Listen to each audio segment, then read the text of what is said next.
I would recommend red robin hedging, but realistically it depends on where you are based. If you're living on a windy or exposed site, red robins are not going to be your friend. Red robins like a well-drained soil. They like to be planted in the sun, and they like to be planted on a sheltered site. If we were having a conversation about red robin, I would certainly be recommending you to go for the Carré Rouge red robin, because I feel personally that it's a nicer plant than the Photinia fraseri.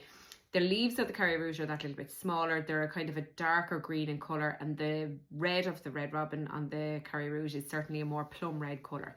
Carré Rouge likes to be kept at around 5 or 6 feet tall. I would recommend that you plant them 3 to the metre. I would recommend that you put up a green net behind them to give them as much shelter as you can from the wind, and I would recommend a regular feeding in the growing season with a chicken manure pellet or something. Realistically, you're going to be planting red robins from pots. You can buy them as a root ball plant, a bigger plant in bare root season.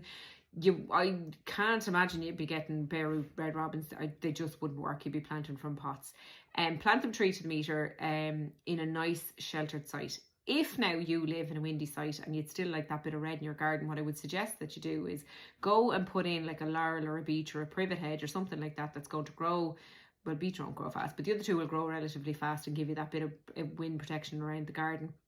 And then plant red robins as shrubs. You can certainly do that. That's what I've done here. Plant them as shrubs for that pop of red in the garden. So yes, overall, I would recommend a red robin hedge. I'd push for a Carré Rouge, and I would only be planting them in a nice sheltered garden that has a nice amount of sun in the day and also has a really nice, good, well-drained topsoil.